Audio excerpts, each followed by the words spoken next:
Welcome to Warblog. Today I'm going to look at something. It's either this or this. I think I'm going to do this first because it's sort of a more interesting map. The computer is running really slow because Microsoft has decided to update it yet again. Every time I switch it on, Microsoft says time to update your computer. It takes a couple of hours before you can actually do anything. It's still sort of hard drive still whirring, but things seem to be moving, so I'll start the recording. This is the recent, it's sort of one of three, but I haven't done the other two yet. This is it's to do with the Ugandan operation in the sort of northeast of Democratic Republic of Congo. There's three sections. There's this sort of section here which goes down to this lake, and then there's the bit between this lake and the next lake. That's the mid section, and then there's the southern section. I think the mid section's probably seeing more action, and this is all hypothetical, so we don't know what's happening. But it's a search and destroy type thing, and I've sort of forgotten how to do it a little bit. I'm sure I'll figure it out, but essentially we've got to find the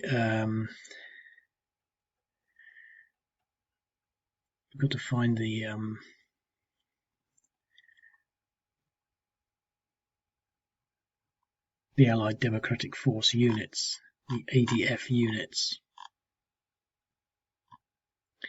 It's whirring and whirring. I mean, it's trying to get to the next page because Microsoft has updated my site, updated my computer. It can be for hours. You know, it's quite frustrating. I've got another laptop, and right. Yeah, I've got another laptop which has the peculiarity in that there's not enough memory for it to update. So it says Microsoft can't update your computer because there's not enough memory. Please free up enough memory. Because I'm not going to do that, and so it never updates, and it's fantastic. It just stays in exactly the same state it was. And that's fine. That's what I want. You know, I just wish there was some way of stopping Microsoft from interfering with that, because it always does it at the most inconvenient time, especially for me. For example, I might, decide that I've got to travel, which means I've got to switch my computer off, and I might want to fire it up at the airport or something. I knew there was one of these things missing. I knew it. I couldn't find it. But I might go to the airport or something, and I turn it on, and then it wants to spend the next hour updating. Of course, that's my airport time or down the toilet. Just a little thing like that, but it's sort of frustrating, really. I'm going to deal with that bridge. Okay, so I'm going to start again.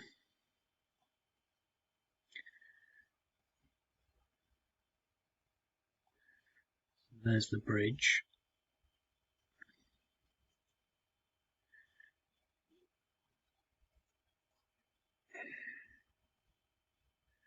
I'm pretty sure that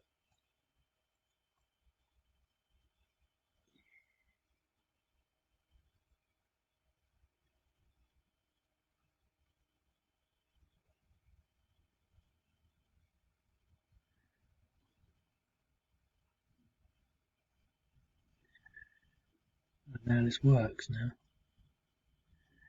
Reconnaissance. Do I want to reconnaissance that area? At this moment, I'm not going to. What I'm going to do first of all, so I've got 4 little units there. There isn't actually a road across there that's clear. So I'm going to send this guy out first. Okay, that's clear. I think the first thing to do is to sort of come up with a strategy, and I can't think of a strategy. So the first thing I'm going to do is focus on taking these border towns, or at least exerting a presence into those border towns.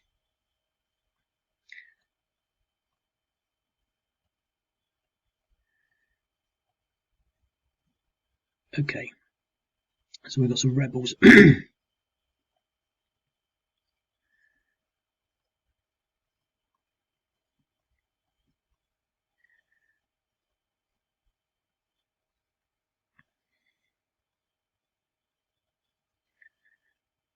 Pretty sure we'll have a 3-to-1 on that.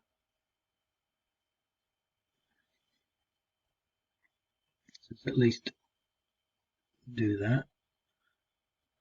So we'll push them back.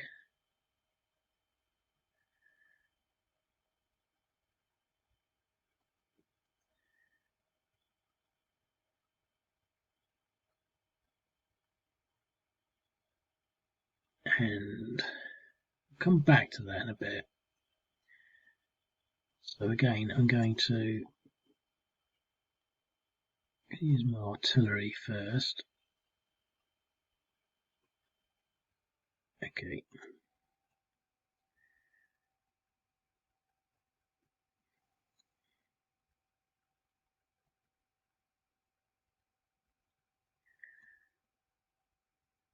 Okay, so we've got 2 units there.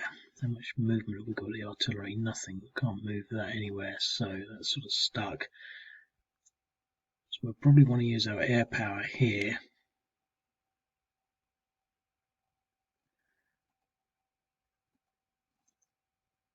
So we should be able to at least push one of those away, but they're going to come back. So what can we do here? 1, 2, 3, 4, 5, 6, 7. Right, so we can get a good distance. I'm going to push them all up this way, but I'm going to push 2 of them up this way just to see what the difference is.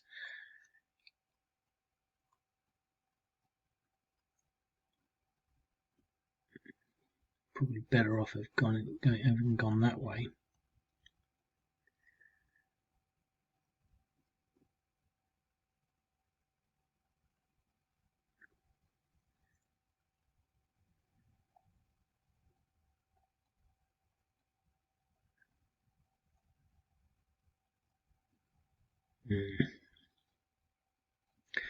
This is more risky than this.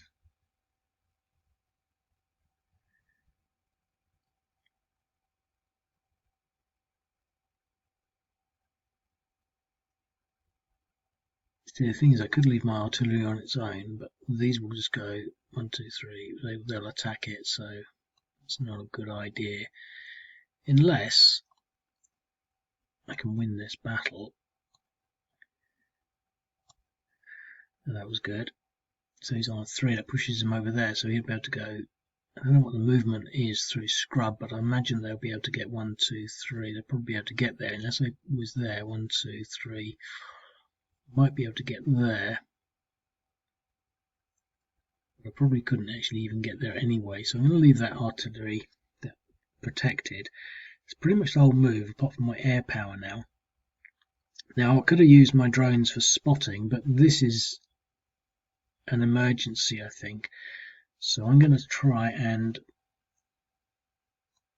start off with one of these guys here.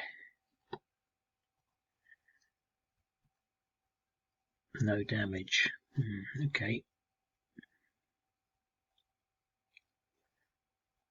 Let's push this guy on here. Okay, well, at least got some damage on that, which means we've still got some movement actually. Right. I'm going to put 2 drones on that, 1 on this, and then I'm going to attack. I don't know what this is going to do. 1.45, 0.3. Okay, so we've done some damage there. These drone strikes. Nothing, and we'll final assault. Pushes him back as well, so he's now on 2.4, 4.75. So I think we've gone into DR Congo and encountered some insurgents, some Allied Democratic Force units.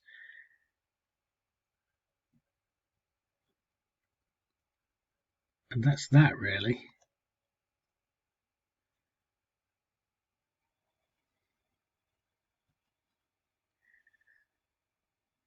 Right.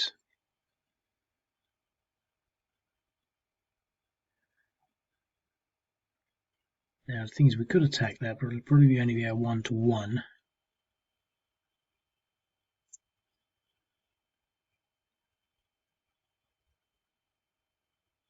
I'm going to see.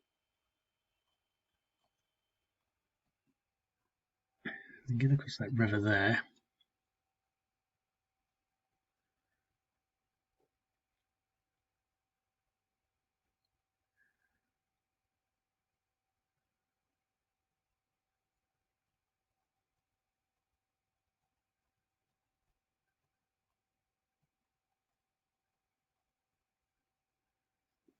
Maybe not the best of moves, really, because they're now vulnerable to that, but I can possibly connect this group together. That's why I did that. Right. I thought we had more units coming on, maybe not. Okay, so we sort of cleared some of these areas. Probably now want to move these motorized units down to support there, so it probably was just as well splitting them off.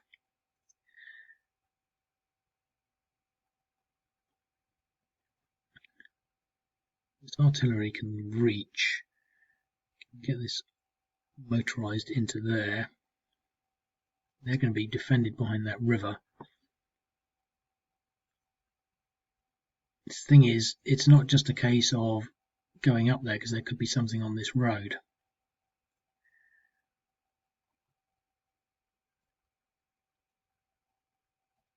Let's just see what's in Aru. Okay, so we've got units in Aru. Let's leave him there for the time being, because we might want to attack.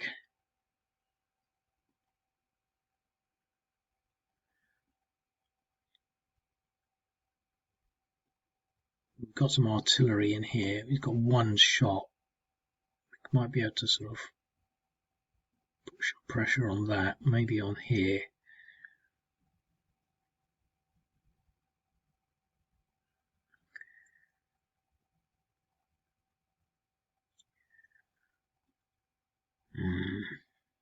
So if I move into there, that'll be the end of his turn. He'll be stuck. Well, he'll have to attack, but if I attack, if he moves there, I can move there and attack. If he moves there, I could move there and attack. If he moves there, I can go there and attack. Gives me a bit more. Instead of having a 6-to-1, I get 2 3-to-1, so I'll try that.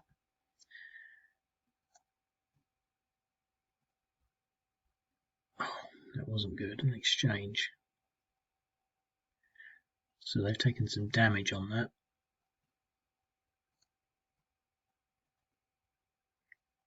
Push them back to there.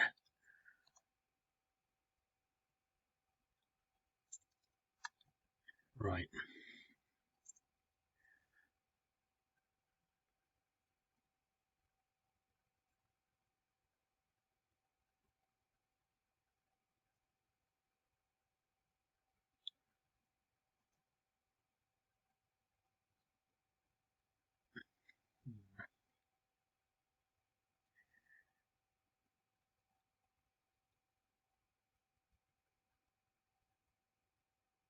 Kind of want to 2, 3, 4, 5, 6.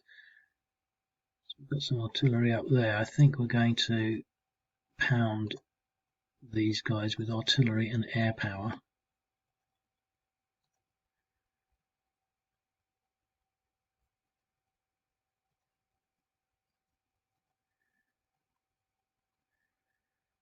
And I'm just going to use everything onto that.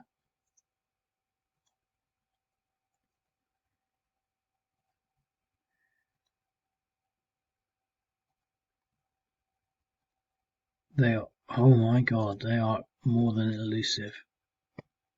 1 damage. We just lost a drone to the Allied Democratic Forces. That'll be on YouTube, won't it? That'll be on Twitter. I'm chanting away at this downed Ugandan drone.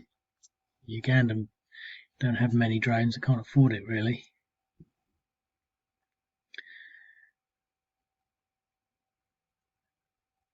We're still in good order, really, but we can't really. We could move up to there into Ulepi and attack across the river.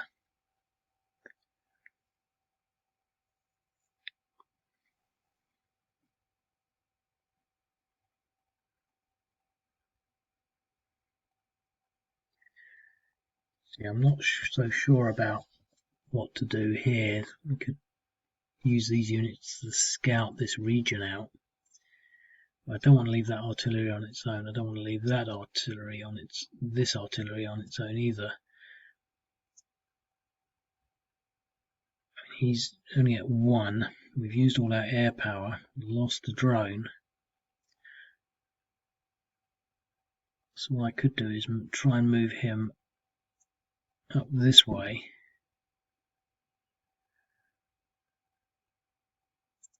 He'll have problems crossing that river. Now the screen is stopped because Microsoft is still updating the computer, whirring away, and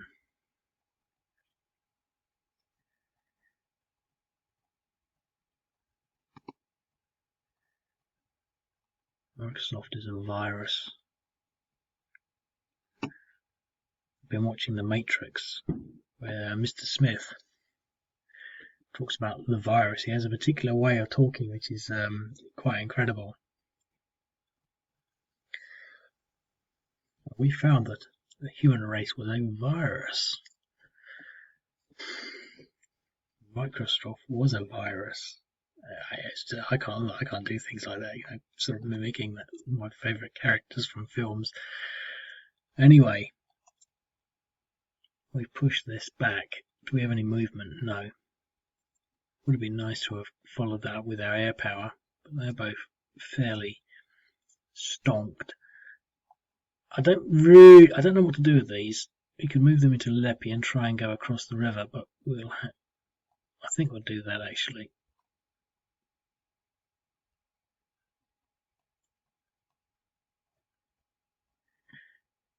The odds are not very good, but they're good enough.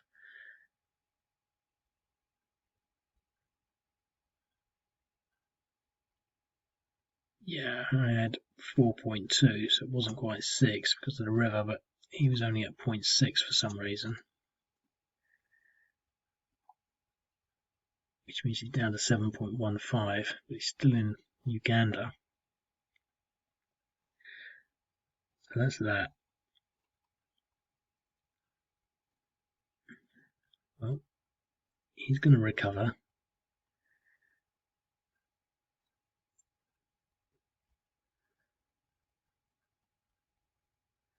Got an opportunity here.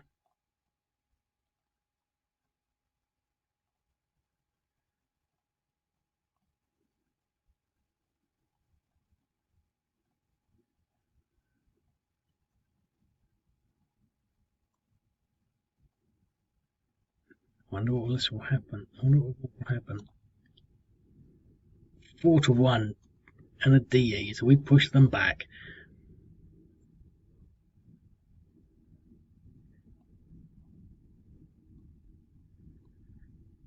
We got another around. Another DE.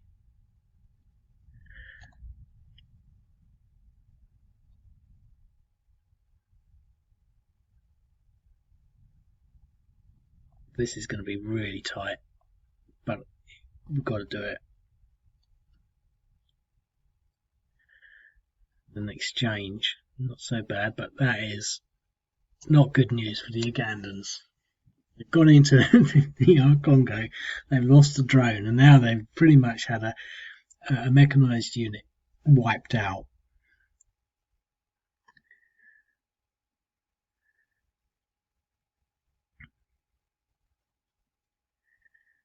Right.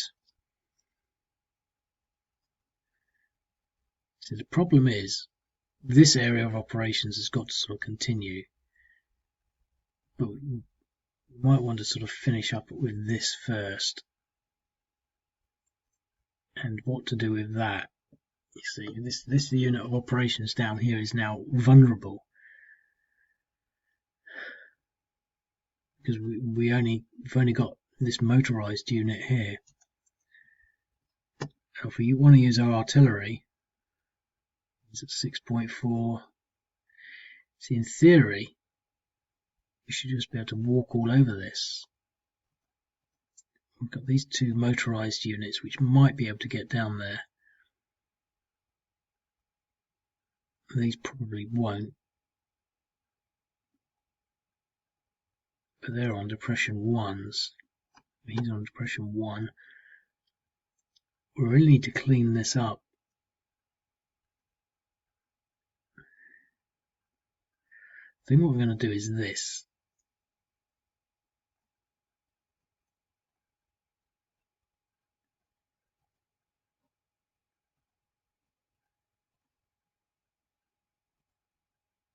Pushes him back to there.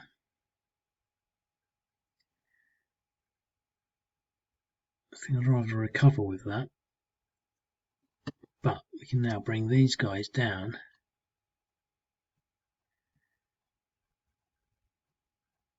And we should be able to get some odds against this.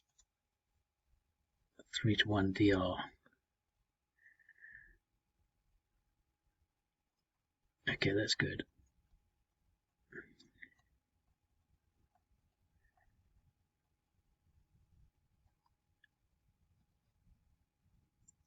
We've removed a unit.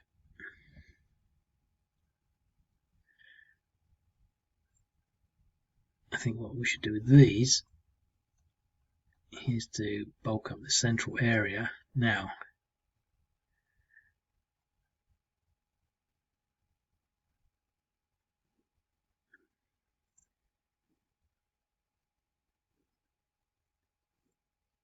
Right, I thought something like that might happen. So now we've got this area here to contend with, but let's see what our aircraft can do.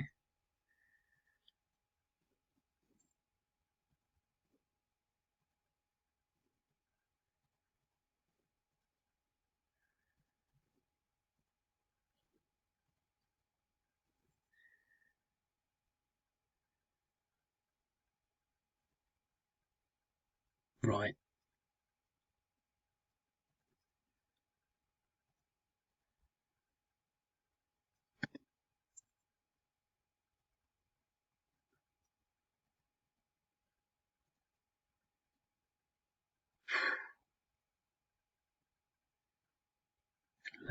He should have routed. See, we could move him into there. I mean, he's now probably big enough to attack them. They'll be basically, I don't know, 4-1 odds, maybe 4 or 5-1 odds. But they'll be able to attack back, but almost at nothing. It's a bit of a risk, but I think it's going to be worth just pushing back on them.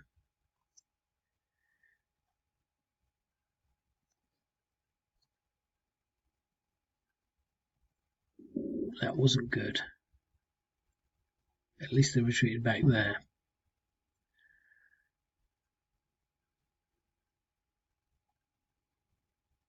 Now here,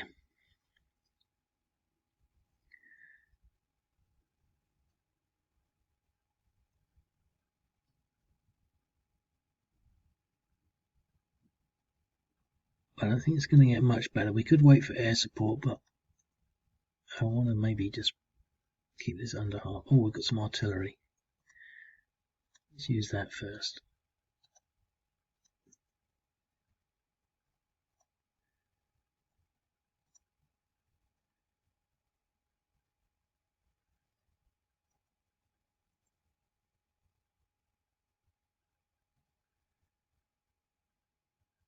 Pushes them out of their defences.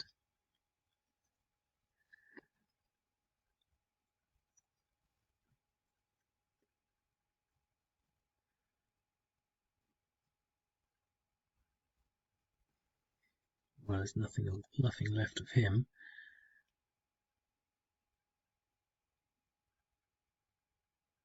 We could attack this artillery unit.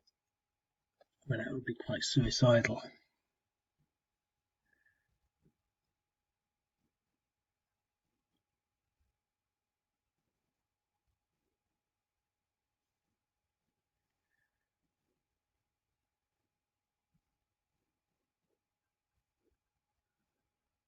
However, I feel like doing it.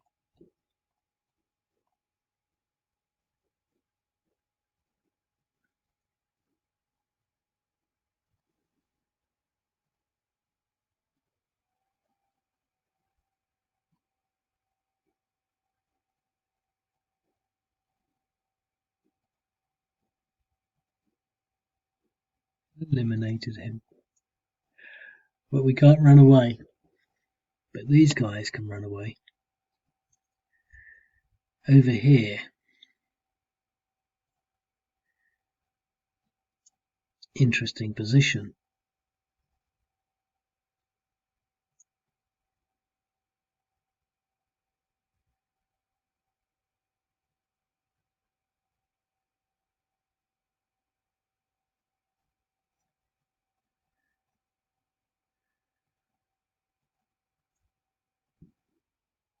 You leave yourself weakened, you become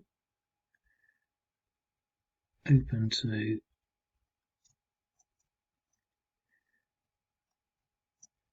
counterattack.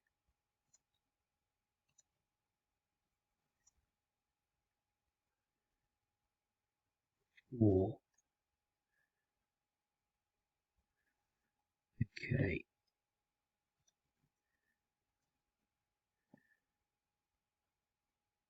Right.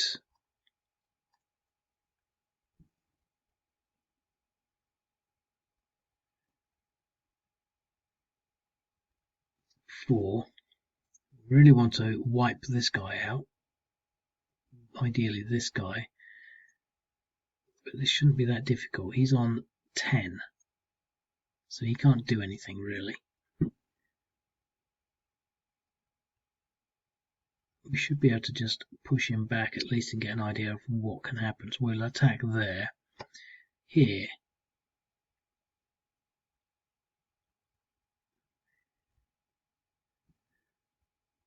Same sort of situation here. We've got some artillery that can come in. We lost our artillery down there.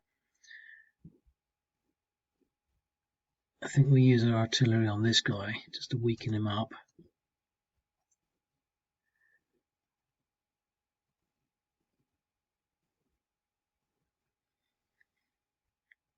And then attack.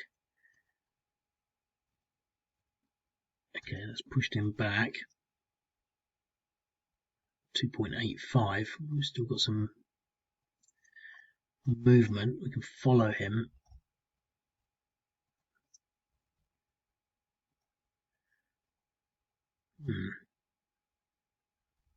Oh, I missed that. Look, he's in a town. So we've got massive defences.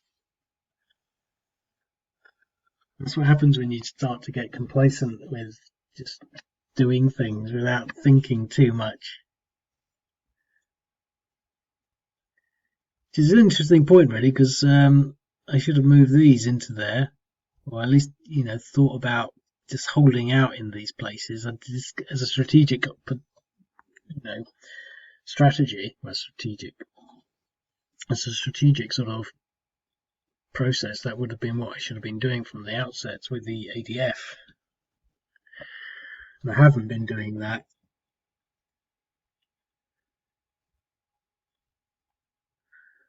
That's really interesting. So much so that I think I should maybe be playing the game again, just using the towns for the defensive sort of posture. The only thing that's a bit frustrating is that I can't. I mean, I know that I've got like 10 of these units, but I can't activate them myself as the ADF player. I mean, it would be nice to sort of maybe put something in there to allow me to do that, but it would then mean that as the other player, because I only ever play this myself as a single player, would know where they are. You could maybe sort of say, well, okay, I know that I've got some hidden units, and then you can maybe sort of do a special move where you activate them, but you don't know where they are, but you activate it, and then it appears, but that would mean that people would just pretty much activate all their units from the start. There would be no reason. And I think what really needs to be done, and you could, if you did print and play on this, you could do this, would be for the ADF players to know where their hidden units are, so that they can then activate them if they want. So if they can see that someone's going near maybe quite a few of their units, and should be able to move them around as well, hidden. But that's all, something else. For what it is, it's good enough. But it's sort of, we know that there's other units. For example, there could be one hidden right there. They're just, because they haven't gone in there, we don't know yet.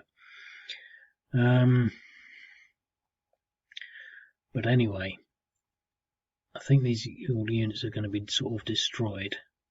But he's a bit tough.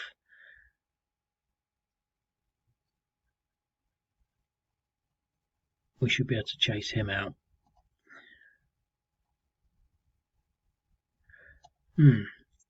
That's not good.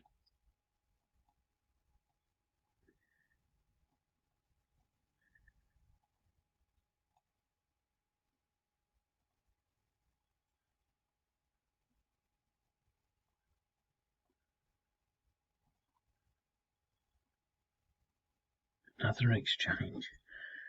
Okay.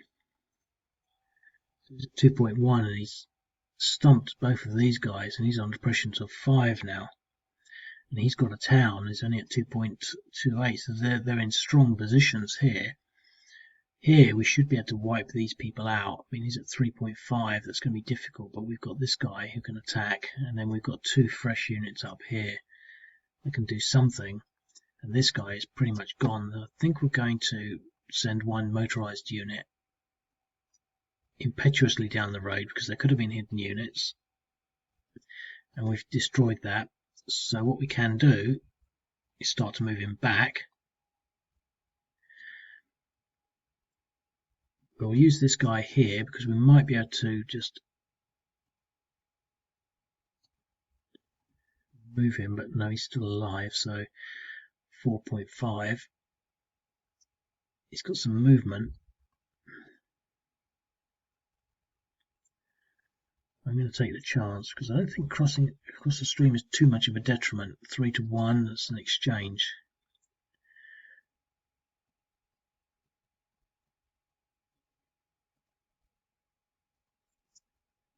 Another exchange. They were both 3-1s. They weren't bad odds.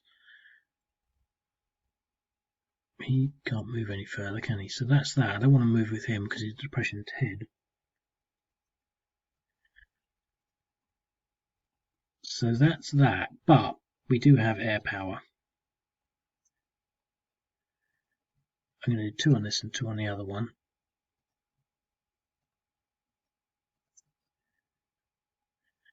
This guy.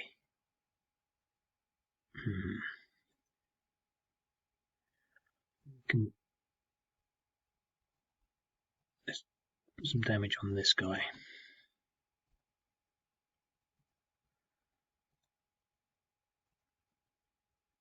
Okay. Right.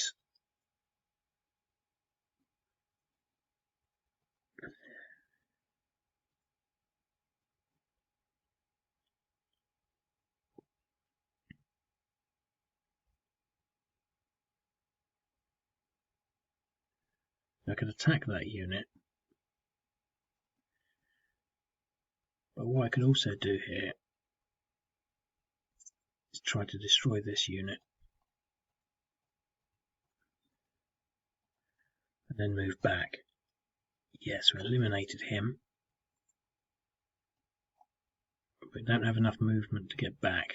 We'll see on 1.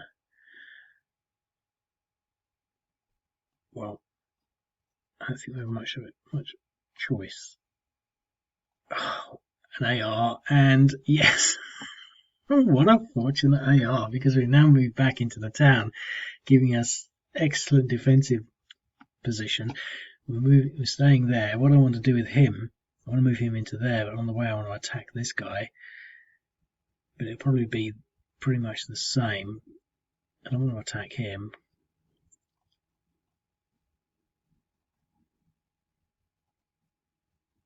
an exchange. It's not what I wanted, because then I wanted to shoot up there, but so I wanted to leave him there, and him there. I'm going to leave it at that. I think there's still a lot more scope, but I don't think we're going to really broach much further into it, because the thing is, one of the things that I can never really figure out is where I have been. I could quite well move some of the Ugandan forces into a hex and spring up more of these, but at the moment, because we're fighting in sort of areas where we've been, that's probably not so likely, and I don't want to spend another half an hour trying to sort of position myself in finding out maybe only one or two more units. I think we've had enough of a crack at it. We've had as much as we're going to get, biscuit wise, in the short term on that. I mean, we've had a lot of thrills and spills if you were to sort of look at the action replay, etc., singularly, because the Ugandans have lost a drone. They've lost, I think, 2 units. I mean, they've lost a motorized unit and a mechanized unit. I think they've lost, and an artillery unit. So there's the initial motorized, artillery and mechanized there. There's 2 elements of the motorized reinforcements. There's 2 elements of motorized reinforcements, and so they have actually just lost one mechanized and 1 artillery. He's at depression 1, 1, 1, so they're all relatively good order. He's at depression 6, so he's at risk. Depression 1, depression 3, and they're going to be in good order. So I think in this situation, it's sort of, the Ugandans are probably going to have the upper hand, because if they can wipe these people out, they can then piecemeal, they can get the others piecemeal, maybe one at a time. What they don't want is to get lots and lots, sort of like we did there, but I'm not sure how much worse that could have been. But at the same time, they've got to do it without losing anything. And I think losing the artillery, artillery overrun, the mechanized infantry loss, and the drone loss is less significant, because I think you can sort of expect that to some extent, because they're slow flying. That's not so embarrassing. You could probably factor that in if you were sort of, doing your calculations beforehand. But to have lost those would be quite an embarrassment, and so I think you could almost say it's a bit of a draw, because you would expect the Ugandans to be able to demonstrate superior force in this area, like with all sorts of, not so much insurgencies, but this type of conflict. Obviously, as soon as they left, the ADF would reappear. So that's the issue. So the issue is not that they will gain military superiority. They will, but losing 2 units, I think, is embarrassing. So it's an interesting game, and it's an interesting sort of time, really, mainly because not a lot is happening, which is one of the reasons I'm being a little slow on things, because there's not a lot happening to sort of look at. But this is a slightly different, situation and scenario, in that, for Uganda to sort of, enter this area of the Congo. They haven't done that for a long time, anything like that in a long time. So it's sort of quite a separate thing, because the only real ongoing war at the moment is in Yemen. We've got this, and I think there's the Tigray conflict. But beyond that, I mean, the Afghanistan situation is now history, although there's still the possibility of the ISIS sort of issue there, bringing up scenarios, so to speak. But I don't think, I've looked at it, and I don't think there's anything in there that suggests that there's sort of a military effort. It's more just the sort of, the terrorist type bombings and checkpoint murders and the things that have been going on for quite a long time, in these areas. And anyway, Obviously, there's the Ukraine, but there's not really a huge amount happening. So, it's quite interesting to sort of see these sort of new areas sort of springing up, and to model them, so to speak. But this is all just hypothetical, and I don't think it's been as intense as that. It's just this is the way this models it. I think what I'd like to do is the other two scenarios. They'd be exactly the same premise, but I think that's probably where some of the action is. I don't really know much more about the Ugandan effort in the Congo. The only thing I did see was, large banks of rockets firing in preparation. So it was quite significant in that regard, etc., etc. Anyway, I'll leave it at that. I only really sort of did this video because I'm thinking, I haven't done a video for quite a while now. I just want to keep something going. I've been sort of quite tied up with travel, and the COVID situation is still causing me complications in certain regards, and just other little things. But what I don't like even to say, but I will say is, I'm not forgetting the site or the channel. The YouTube channel is only ever in support of my site, but I'm still intent on plonking out the scenarios, but I am a little distracted, and I just think, well, where did all that time come from? I had all this time, and it seems that getting the time is quite challenging, so to speak. Because I haven't really, my situation's not really changed to any degree. I'm still looking at the news and this and that, but I think it's a combination of the fact that there's not much happening, and so to sort of pick on something would be sort of just picking on it for the sake of picking on it, and which I have done in the past. But there's no imperative sort of to sort of say, oh my god, I've got to get this done, and what's happened today, and catching up on the news. There's no catching up on it. There's just sort of deciding whether or not some little skirmish is worth making a scenario about. And at the same time, I find it quite difficult to actually keep abreast, because, for example, the Tigray conflict is ongoing. And just sort of looked at the recent change that I've done a scenario for, but it's quite difficult for me to keep on top of the Tigray conflict. For example, here the Ethiopians have now sort of recaptured these places, moving north up this road, as opposed to the Tigrays moving south down that road towards the capital.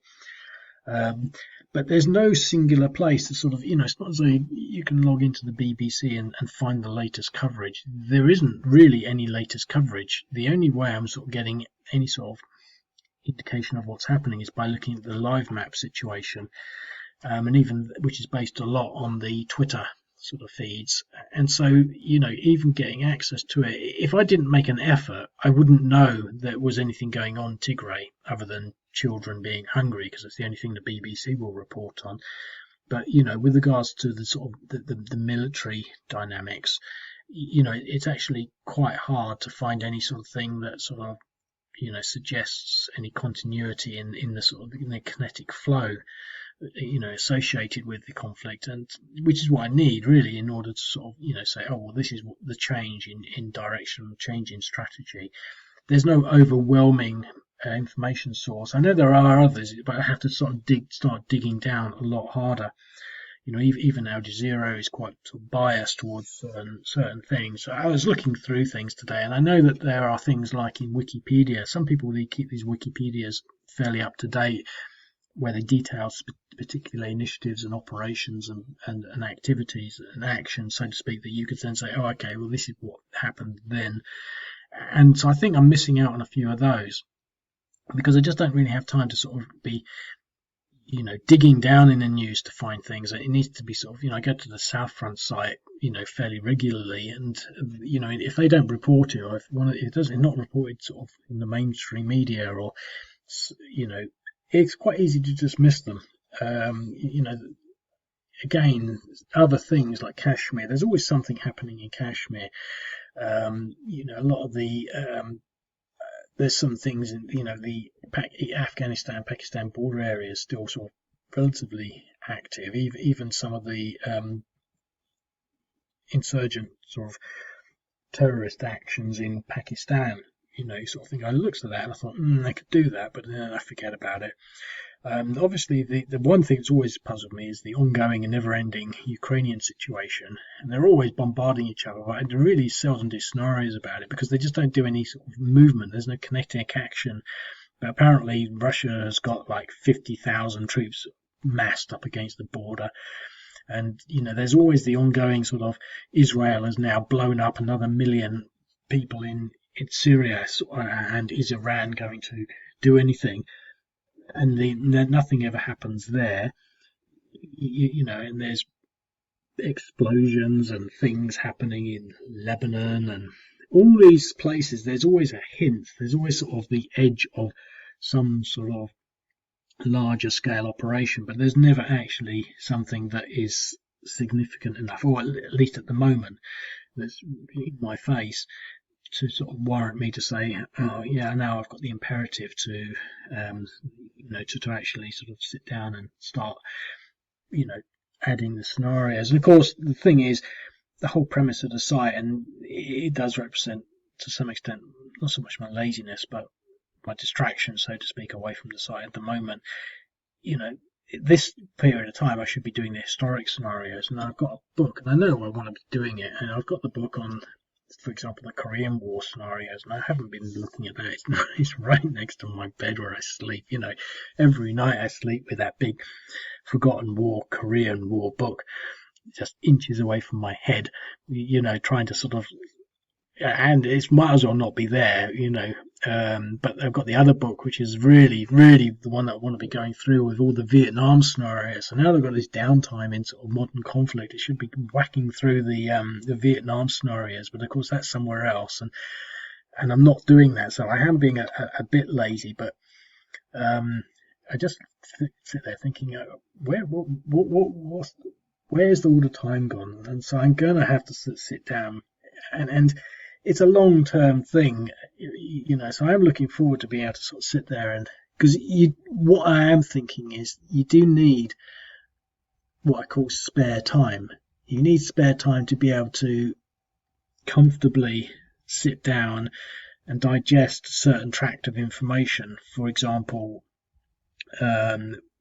certain situations, and to get your head in Vietnam, for example, operations in Vietnam, and to get your head sufficiently around them to do justice in making a scenario. Whereas in my almost permanently rushed state of mind, where I'm doing everything in a rush, I don't have time to sit down and just sort of rush through it, because I'm not up to speed enough to be able to just sort of jump in, and I'd have to sit down, and I really need sort of an hour of total relaxation to just sort of say, I'm going to open this book now, find this operation, get my head around it, figure it out, and then do it. And I don't have that. But I did make a bit of an effort yesterday. I picked this one out. I did all these three yesterday. And this was quite an interesting one, because this is in the Tigray, and this is the Teze hydroelectric power station, and they're basically saying that the Ethiopians have bombed it. And again, it's interesting because apparently that's going to be a war crime. I can remember the situation in Yemen where the bridge was blown up, and I did that one, and apparently bridges have always been blown up in Yemen, and probably in Ethiopia, Tigray area as well.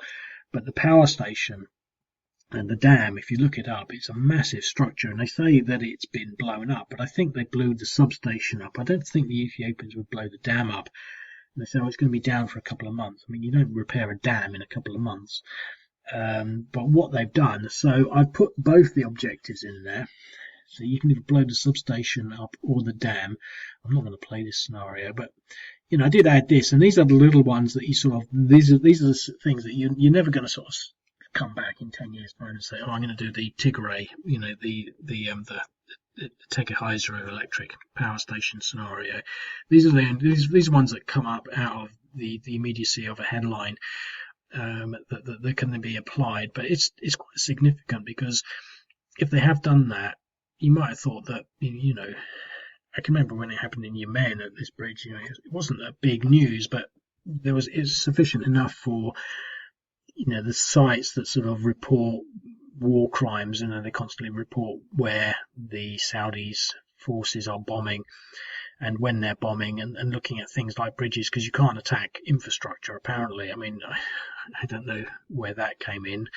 I think it's all's fair in love and war, isn't it, really? I mean, the dam busters are all about the blowing up the dams in Germany, but apparently the changes in what's allowed in war, and especially a war of attrition, so to speak, has changed slightly, so much so that this is probably quite an important story, but obviously it's not being covered by anyone at all. It's certainly not on the BBC, and so the veracity of it is not even certain anyway. But I covered that, for no other reason than it struck me, for the points I'm saying now, as being quite interesting, because if they have done that, I mean, dams are pretty big things that take a lot of money to build, etc., etc. So anyway, I am hoping to sort of keep the momentum going on the small and larger things. Maybe over Christmas I'll have more time, but the only thing I will say is that and this is really fairly not relevant, but I've become a Patreon, and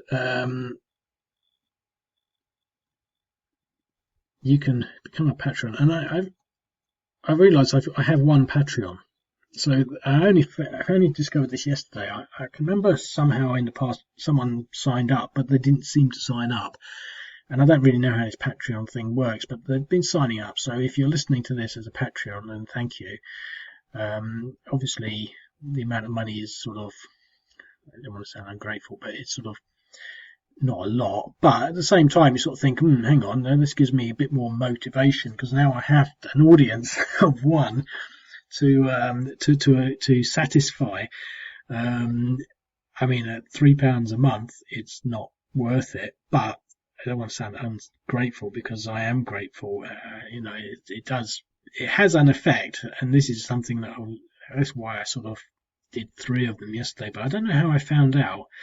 It was almost by chance, really, that I looked, and they've been a patron for about 5 months, and there's about £20 in there now, and you actually have to pay to get it out, and again, you lose more money there, but the Patreon thing is still is there, and it's a great way to give me money, really, and to make me, to put some pressure on me to keep me doing things and keeping the site growing, so to speak. I'm trying not to sound like one of these YouTube people that says, and remember to subscribe and to like, it really helps, and all that sort of stuff, and that really sort of mostly annoys me, really.